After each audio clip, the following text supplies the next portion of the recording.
Hey there. In this one, we're going to light a scene from reference in real time so we can apply all of the concepts that we've been working on. Okay, so let's take a look at how we would light an actual scene. I've brought in the head mesh from my mentorship project, so we can use this guy. I've just applied the standard Lambert, and I think what I'm going to go for, let's try to get something similar to this or this. I think that's going to be a good way of looking at how to use multiple lights together to get the correct look, right? Although we aren't going to have some of the specularity, so we may have to tweak the material a little bit. We'll make like a test material a little higher specularity so we can get some of that highlight and actually see what the material is doing. Okay, so let's do that now. It's going to grab everything, assign a new material. We need a V-Ray surface. The diffuse color, I'm going to set this for an HSV. I'm going to set this to 0.18. That's going to be our actual middle gray. It seems pretty dark, but oddly enough, this is visual middle gray. When you're look deving, 0.5 is not. So keep that in mind, 0.18. Gonna go with that for our diffuse color. Our reflection. So let's see. Reflectivity, I'm gonna put about, I want pretty good specular. Let's try to 0.6. We'll put our glossiness at about 0.45 to start.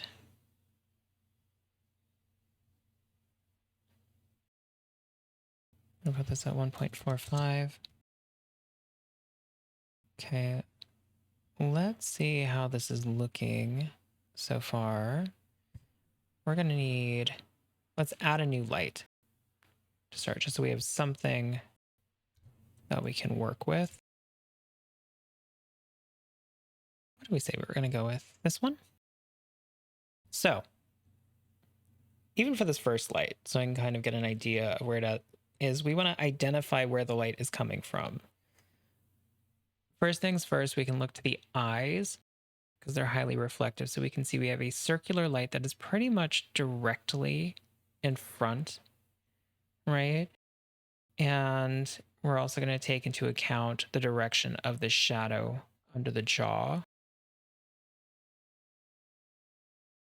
And remember, it's a high contrast, kind of like mid hardness light. But we're going to have to layer some lights probably to get the correct look. But let's start there. So we're going to start slightly above. It's probably at like a 45-degree angle to the face. So we're taking from the center. Right about here seems right.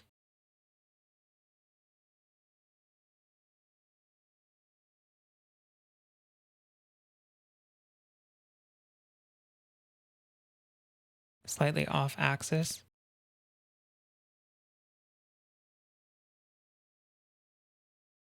I'm going to rotate this. Maybe pull it about here. So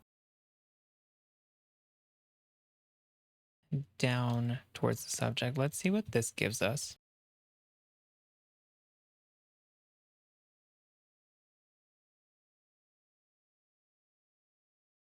Okay, so relatively close, really.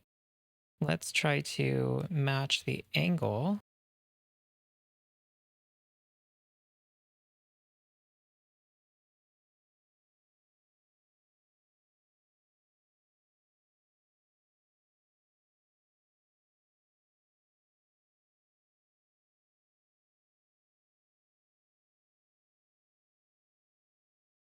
Okay, so now we have a light in the scene. We can see how the material is looking. Looks like we have some decent specularity. So these settings on the material should work okay for us for right now. And I want to start kind of identifying how the light is behaving and where it's falling. So we could maybe move it up just a touch. I'll show you where I'm looking and what I'm looking at specifically. So let's move this in a little bit. I'm trying to identify where the shadows are falling on the face. So I'm looking at this shadow here on both. I'm looking at how dark the shadow is for one, but also where the shadow terminates. So it's very soft, it kind of comes into this area of the bridge. Pretty close. I think we're okay where we're at. The light might be slightly too high. I might be able to bring it just down a touch. And I'm basing that off of where the highlight is hitting on the nose, but also the shadow here. See, this shadow is a little bit lower. We're getting, no, yeah, I might need to bring it down a bit. So see, the shadow on her nose is going up a bit, right? Where this is more kind of out. So that, but then again, we have this shadow, which is pretty close. So that would indicate that we would need to bring the light up to get more of a light or more of a shadow rather underneath the chin. So these are what I'm looking at. I'm looking at that. I'm looking at where the shadow is actually falling on the face, right? Like where the face turns.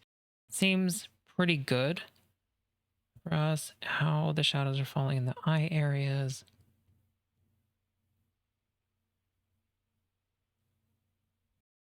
Let's see if we want to just pull the light up just a bit.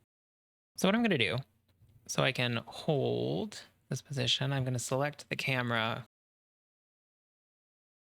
and set a keyframe there so that we can go back to it. So now that I'm outside of that, we can back up. I can grab this guy. I can move this guy. Not that guy. No. Let's see here. Grab my Y. So I'm activating the Y axis. And then, of course, I'm using the middle mouse button to move that.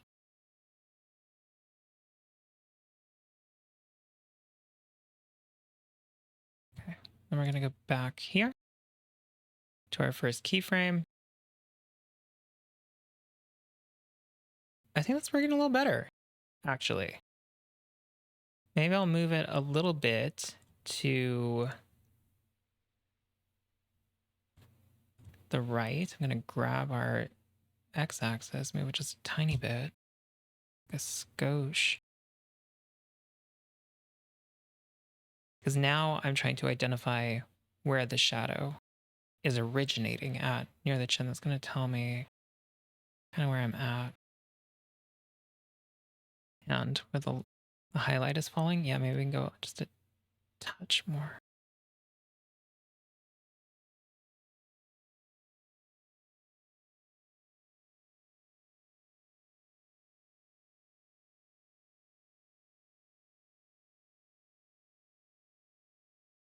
I think that's pretty close. So this is good for our first light. Now, we need to start identifying how we can shape the light a little more. We have some bounce light coming into here. So we need to find an efficient way to bring light back into that side of the face. An actual fill light is probably going to be our best option.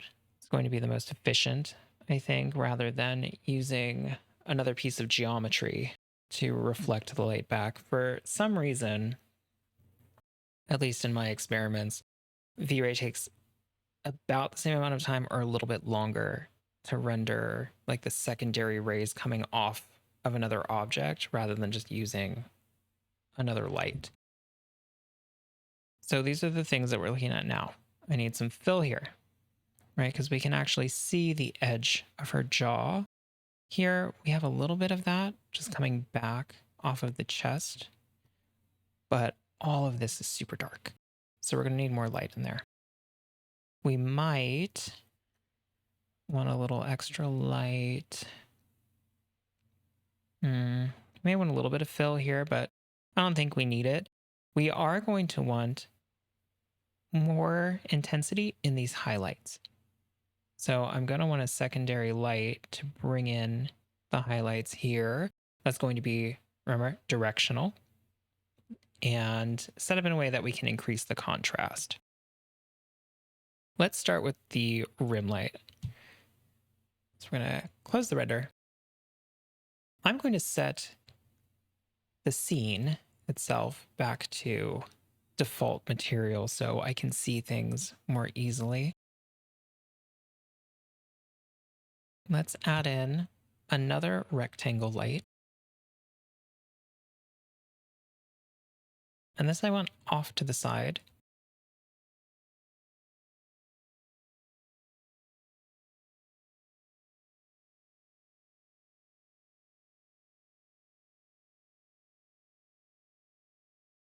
And with this, let's change the size in the light itself so we can maintain that shape. So I'm going to approach this a little differently. Our U size, we'll keep U size the same. We're just going to change the V because I want to get the ratio of this long rectangular fill. So I'm going to want something probably like that. So then when I scale up the whole thing, we're going to get something like this. Now, we want soft light, so we can bring this in really close and bring the intensity down a lot, but I need this to be really directional. When we look at the image, right, this fill light isn't hitting everywhere. You're not getting it all over, right? It's really confined to just this section of the face. So I need that light to be really controlled, really directional, and just bring light into that area. So remember, when we use directionality, it amps up the intensity of that light like crazy. Right, so as I bring this in, I'm gonna bring my preview length down because I only really need to go about here. And even that might be a little too wide. Maybe we want just to like this. And then of course we can change our dimensions within the shape itself.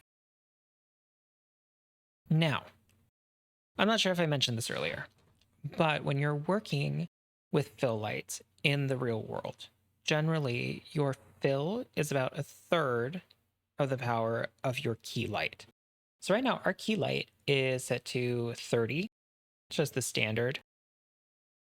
So we need to, what we would say is stop down this light by 2, right? So we're down to a third. However, the way light works on like a real light, so when we're using some of these real world formulas to calculate the light, one, it's not going to be accurate.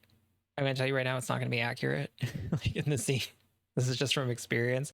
But also, the way that the lights themselves work are kind of exponential.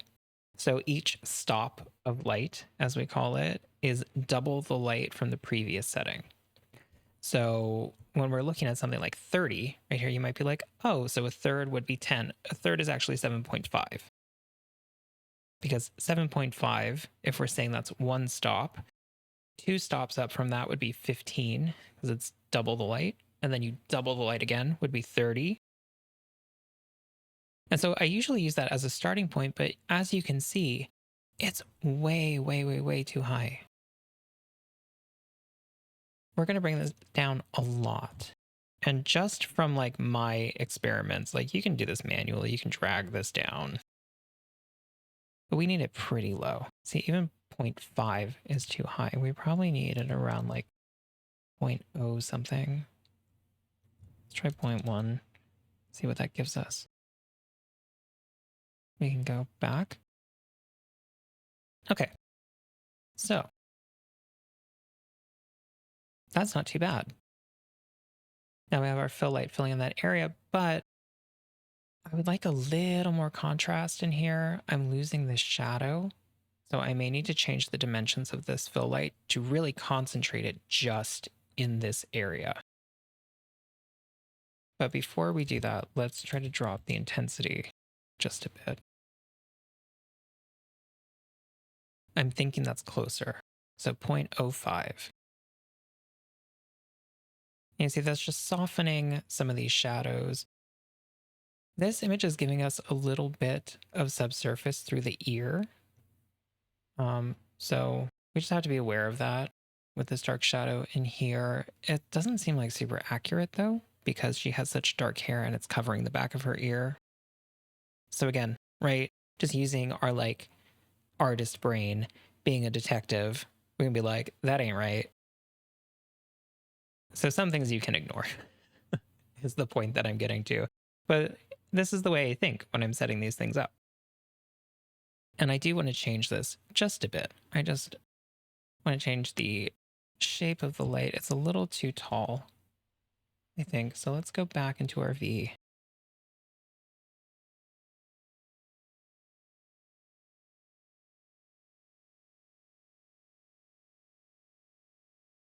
Increase our preview length.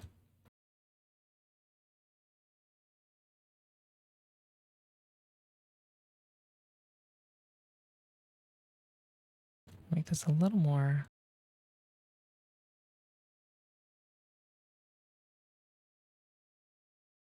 That's a little too thin. So we're going to bring this back out. And so you can see, being more controlled with the light, we can really shape these shadows and get something closer to what we want. So now I've been able to reintroduce this shadow here. I've been able to get a more defined, right, a higher contrast core shadow here. And that's just with 2 lights. And then what I might do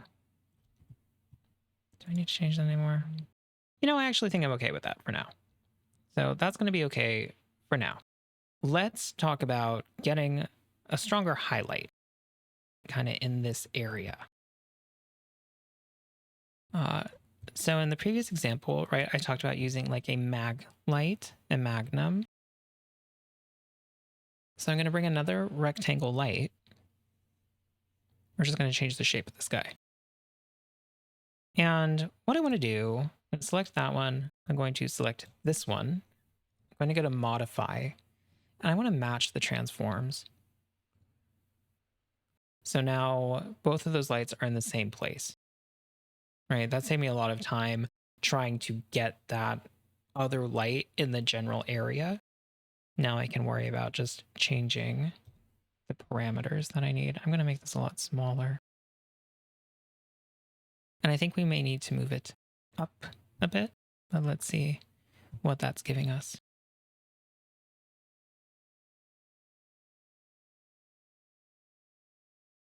So already you can see just with that extra light, we're getting, right, more in the specular area. We're adding more intensity and it's a smaller light source. So we're getting that like the qualities of a harder light without it being too hard. So we're increasing the specular in that way. We're still going to need to add some directionality and probably bring the size of this down even more. And definitely the intensity. And then you can see where it's falling on the face. So we'll maybe need to adjust the rotation. Yeah. So as we can see, it's falling a little too far that way onto the opposite side of the face than where we need it. We need it hitting really right in this cheek area. So what I'm going to do is start by doing that. I'm going to get the light really directional. I'm going to get it kind of the right size and shape, and then we'll tweak it from there. So let's bring the size of it down first. Keep this open so I can see where we're at. I'm going to go to frame 2.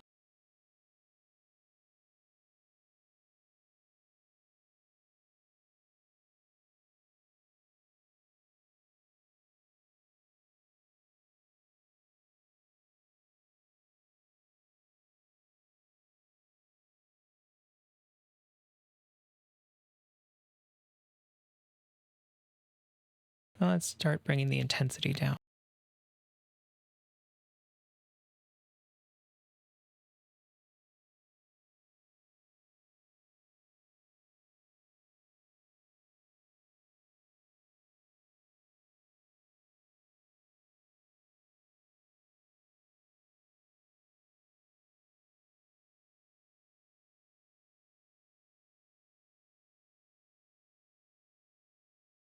So now I can see, as we're looking at it, it's a little too far over, right? Because now this shadow is becoming really intense, which we didn't have before. And I need a little bit of that highlight in here. But I may need to reshape this light so we can really just hit the top edge here and bring the intensity down.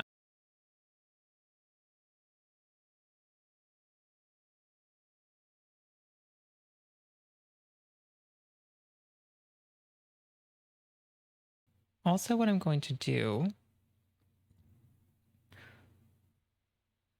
since using our keyframe on the perspective camera, it wasn't working out too well from us, I'm going to add a new camera.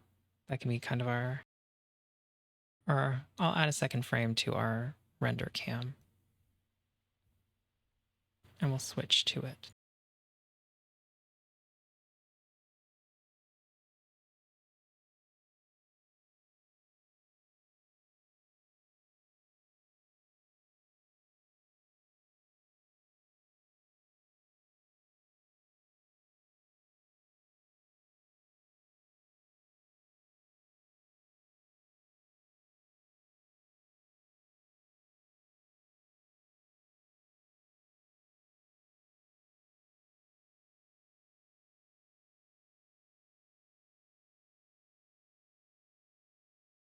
There we go. I'm going to select the camera. And you know what, for right now, I'm just going to lock it. So now we can go back into perspective and I can work directly with the lights without having to worry too much about this.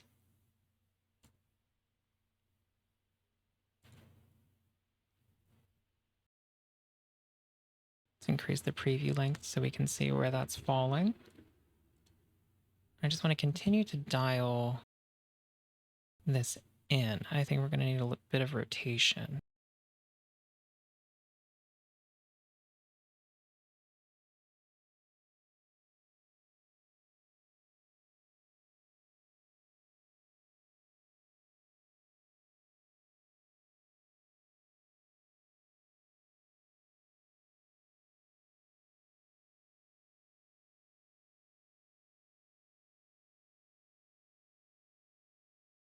Let's really analyze where this light is falling. We're getting it here.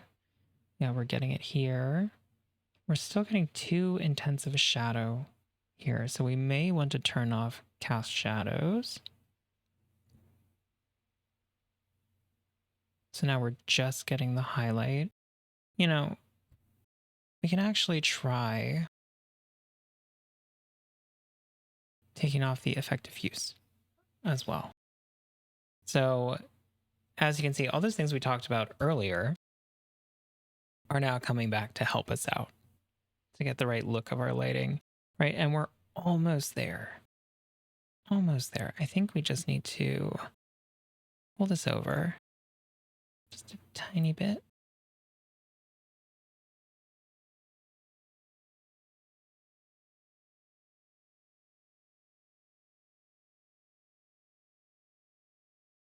And of course, there's going to be some difference because the shape of the faces is different.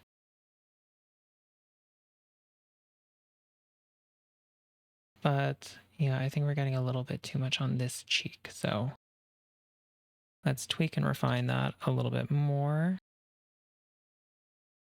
Yeah, I want it more kind of here.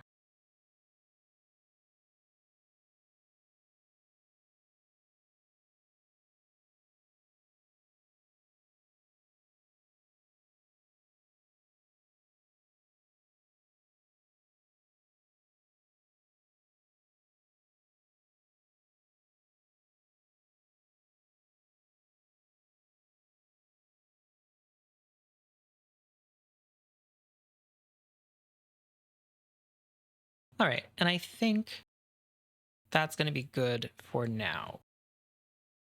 So we can compare how we were able with 3 lights to recreate the lighting conditions in here pretty closely. I could take this even further, right? There are some things, there's like some little details, like getting this little highlight on the nose would be nice. Getting this highlight on the chin, those could be done with 2 additional lights.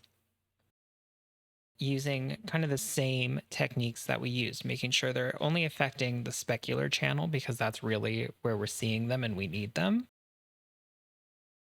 Um, but yeah, I hope that helped you understand how I think about lighting when I'm lighting a scene and lighting an object, the things that I'm looking for, how I'm determining where the lights are and the intensity of the lights and what lights I need, and using some of these kind of roundabout CG techniques that we can use to really dial in the look of it. All right. If you have any questions, let me know. So that is it for this first week of tips. If this is something that's really interesting for you and you'd like to get more practice with, I'm going to do another bonus video going through each of the different references that I collected so we can go through identifying the light quality and light type and also practice doing that with 2D references that have been drawn by an artist. Otherwise, in next week's video, we're going to talk about UVing, how to calculate appropriate texel density for your UV islands, and how to work with patches. See you then.